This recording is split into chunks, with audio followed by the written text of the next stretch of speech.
जैसे आपने कोई यहाँ पे बॉर्डर पास कर दिया, ध्यान से देखिएगा, आपने बॉर्डर लगा दिया, कलर डाल दिया, कहीं पे भी आपने कलर डाल दिया, और इसमें बोल्ड कर दिया, आपने अंडरलाइन लगा दिया, इतनी चीज़ें आपने एक सेल पे अप्लाई कर दी। अगर पेंटर से अगर आप पकड़ के ऐसे खींच देते हैं तो जो चीज़ें उस सेल पे अप्लाई था वो सारे सेल पे अप्लाई हो जाएगा। आई बात समझ में? तो ये काम आप ऐसे कर सकते हैं। अगर इस चीज़ को आपको हटाना है तो नॉर्मली आप इसको रेज करके ऐसे हटा सकते हैं। क्लियर सभी को? इसके बाद देखा जाए तो ये बोल्ड, इटैलिक, अंडरलाइन ये सब आपको आता ही है, कोई दिक्कत की बात नहीं है। समझ रहे हैं ना? जिसको दिक्कत हो बोल देना। ऑल बॉर्डर समझते ही होगे, क्योंकि ऑल बॉर्डर कैसे लगाया जाता है। यहाँ हम नीचे बॉटम लगा सकते हैं, यहाँ से टॉप में लगा सकते हैं, लेफ्ट में लगा सकते हैं, राइट में लगा सकते हैं। ऑल का मतलब ढेर सारे लगा सकते हैं, और नो बॉर्डर का मतलब होता है बॉर्डर यहाँ से हटा सकते हैं। इसके बाद देखा जाए यहाँ पे थिक बॉर्डर हो जाए, थोड़ा मोटा बॉर्डर होता है, और देखो यहाँ पे नीचे नो बॉर्डर से यहाँ बॉर्डर हट जाएगा। ये सब समझ लेना, थोड़ा थोड़ा ऑप्शन है, डबल लग जाएगा, बस इतने अंतर आएगा यहाँ पे। इसको यहाँ से हटाया जा सकता है। दूसरा स्टेप है, यहाँ पे देखो ड्रा बॉर्डर लिखा हुआ है, ड्रा बॉर्डर ग्रिड। इससे क्या होता है, बॉर्डर ऑटोमेटिक जहाँ चाहे वहाँ से अप्लाई कर सकते हैं। नहीं चाहिए तो आप यहाँ से रेजर का ऑप्शन होता है, रेजर आप पकड़ लीजिए, ये रेजर होता है।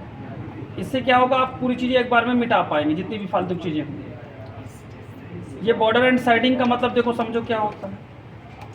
यहाँ पे चले मोर बॉर्डर के अंदर, यहाँ देखो कुछ लोग क्या किया करते हैं, बॉर्डर बनाते हैं लेकिन समझ नहीं पाते हैं। अगर मुझे ऊपर चाहिए और नीचे चाहिए तो मैं नीचे ऊपर को लगा के छोड़ दूंगा, नीचे ऊपर मुझे बॉर्डर मिल जाएगा, ना कि लेफ्ट राइट नहीं मिलेगा। अगर आपको ज़रूरत है कि बीच में भी चाहिए बॉर्डर तो आप बीच में भी दे सकते हैं। अगर रो का चाहिए, देखिए अगर आपको लगता है कि बीच के रो में आ जाए और कहीं ना आए तो इस तरीके के बॉर्डर भी आप दे सकते हैं। अगर आपको पूरे में बॉर्डर लगाना तो सीधी सी बात है, आप आउटसाइड इनसाइड दोनों कर सकते हैं। यहाँ पे आउटसाइड भी दे रखा है, इनसाइड भी दे रखा है, यानी दोनों में बॉर्डर लग जाएगा। तो मतलब कई तरीके से आप बॉर्डर यहाँ पे लगा सकते हैं। नन का मतलब होता है नहीं, यहाँ बॉर्डर नहीं लगे। अगर कुछ लोग कहते हैं ये क्या चीज़ है, तो ऐसे भी आप सेलों पे दे सकते हैं, प्रत्येक सेल पे ऐसे भी आप बॉर्डर दे पाएंगे।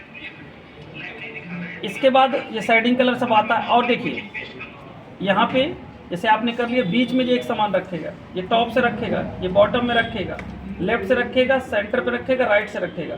एंगल की कोई बात करें तो एंगल क्या होता है, यहाँ पे देखो तो आप ऐसे ही लिख सकते हैं, आप यहाँ पे इस तरीके भी लिख सकते हैं। देखिए अभी समझ में नहीं आया इसमें क्या अलग आ रहा है। देखो 10 को देखो उसी के जस्ट नीचे लिख रहा है इस तरीके में, और ऐसे भी लिख सकते हैं आप। ये देखिए, तो मतलब मैटर को आप किस तरीके से लिखना चाहते हैं वो ज़रूरत के हिसाब से आपको यहाँ पे एंगल दे रखा है, और आप इसको अपने हिसाब से खिसका भी सकते हैं। यहाँ पे कहते हैं यहाँ तक चाहिए तो आप यहाँ पे ला के छोड़ दीजिए ऐसे, और ओके कर दीजिए, उतना एंगल पे रहेगा। जो बना बनाया हो तो सब आप यूज कर सकते हैं, लेकिन सीधा करना तो आप यहाँ पे ला के इसको जोड़ दीजिए, आपका डेटा एकदम सीधा डिग्री पे दिखेगा, टेढ़ा मेढ़ा नहीं रहेगा। ये राइट की तरफ खिसकाने का काम करता है, ये लेफ्ट की तरफ खिसकाता है, क्योंकि लेफ्ट अलाइनमेंट है, इसकी वजह से समझ में नहीं आ रहा। ये क्या लिखा है,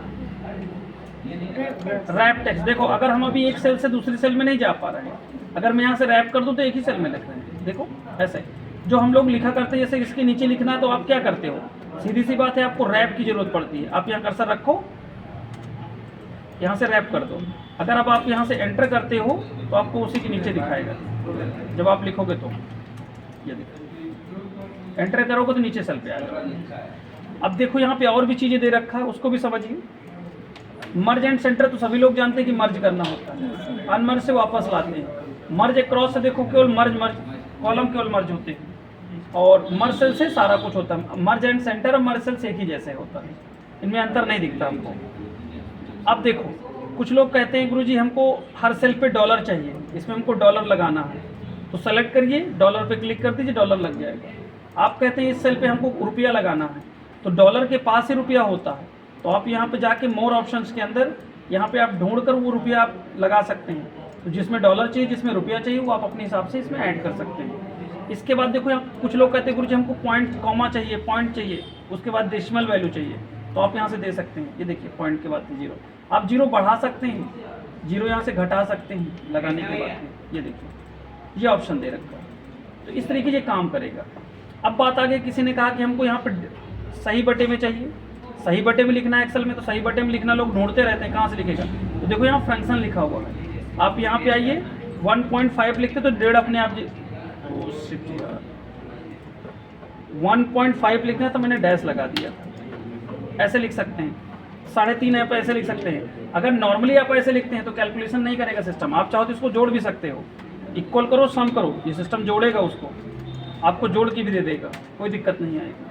समझ में आई बात। अगर आपने यहाँ लिखा 3.75 तो ये कितना होता है, सिस्टम उसको अपने आप में कैलकुलेट करेगा, चौथाई भाग, ठीक है। और 2 बार 3.75 हो गया तब उसकी वैल्यू क्या आएगी, तो उसकी भी देख लीजिए, क्लियर। तो फ्रैक्शन में ऐसे लिखा जाता है।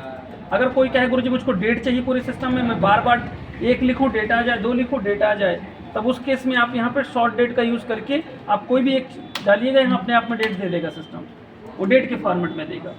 अगर किसी ने कहा मुझको यहाँ पे हमेशा जब भी मैं लिखूँ मुझे डॉलर चाहिए, तो मैं यहाँ पे डॉलर अप्लाई कर दूँ, अगर मैं 500 लिखता हूँ तो $500 अपने आप लिख के आएगा। ये केसेस भी होते हैं, लोग परेशान रहते हैं सब चीज़ों से, काम करने में फास्ट होता है, बार बार लगाना नहीं पड़ता, अपने आप अप्लाई कर दो, काम करता रहेगा, जहाँ सेलेक्ट कर देंगे आप लोग, ठीक है। तो ये सब केसेस को आप दूर कर लेंगे। तो ये प्रॉब्लम नंबर से ही आती है। कभी कभी कोई चीज़ नेगेटिव में लिख कर आता है, इसे नेगेटिव में लिख कर आएगा, अब ये नेगेटिव ना शो करे हम चाहते हैं, तो सिस्टम में नंबर के ऑप्शन में यहीं पे देखिएगा ऑप्शन दे रखा होता है, आपको नेगेटिव नहीं दिखेगा लेकिन वो रेड कलर में इंडिकेट करेगा। अब पॉइंट के बाद 2 डेसिमल पॉइंट देखिए, यहाँ पे 2 के बाद 0 यहाँ दिखा रहा है सिस्टम, आप इसे हटाना चाहते हो तो आप यहाँ से हटा सकते भी हैं, सीधी सीधी वैल्यू आपको दिखेगी। लेकिन ये 100 है लेकिन ये नेगेटिव है, अगर आप यहाँ देखेंगे तो नेगेटिव दिखेगा, लेकिन यहाँ देखेंगे तो पॉजिटिव दिखेगा, ठीक है। तो इसे हटाने के लिए या तो सीधी सी बात है, आप जर्नल में नंबर में जाके आप इसको ये वाली पॉइंट्स यूज़ करिए तो आपको उसी तरीके दिखेगा, ठीक है। और देखिए कंडीशनल फॉर्मेटिंग कैसे देखो काम करता है, ये काफ़ी अच्छा ऑप्शन है। किसी भी चीज़ को पहचानना ढूंढना बहुत आसान से आप पहचान सकते हैं। देखिए पहला स्टेप, कंडीशन के अंदर जाते हैं, ग्रेटर देन दे रखा, मतलब ग्रेटर देन का मतलब अधिक वैल्यू होती है। तो अधिक वैल्यू कैसे चेक करेंगे, जैसे मैंने कह दिया मुझे 5 के ऊपर की वैल्यू को बताइए सिस्टम, तो 5 के बाद वैल्यू कौन सी होती है, 6, 7, 8, 9 होती है।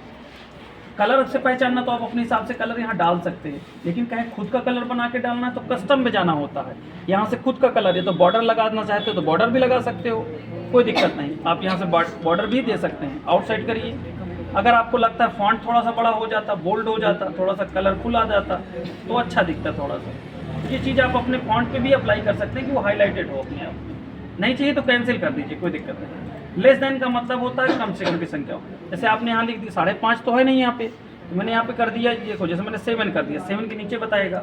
अगर मैं यहाँ पे 10 के ऊपर कर दूँ तो 10 के ऊपर बताएगा।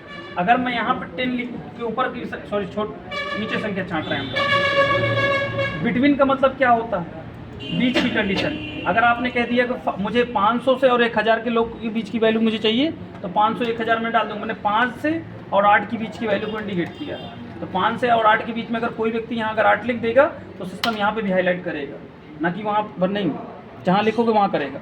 ये कंडीशन आप कहीं पे भी अप्लाई कर सकते हैं, कोई ये नहीं, आप खाली सीटों पर भी कर सकते हैं। आपने यहाँ लिख दिया, आपने बता दिया कि भैया मुझको जो भी मैं 10 के ऊपर या 5 के ऊपर जो भी वैल्यू मैं लिखूँ मेरा लाइट रेड आए। अगर मैं यहाँ 5 लिखता हूँ तो सिस्टम यहाँ पे कलर नहीं देगा, अगर मैं 11 लिखूँ 12 लिखूँ या जो उसके ऊपर मैं संख्या कर देता हूँ तो मेरा सिस्टम हाईलाइट करके मुझे देगा। तो एंट्री करते हुए भी सिस्टम आपको बताएगा ये कंडीशन के ऊपर आप अप्लाई कर रहे हैं। हटाना है तो यहाँ हटाने का भी ऑप्शन दे रखा होता है, आप यहाँ से क्लिक कर दिए हट जाएगा। अब इसके बाद देखो इक्वल टू मतलब उसके बराबर वैल्यू, जैसे मैं यहाँ पे चेक करना चाहूँ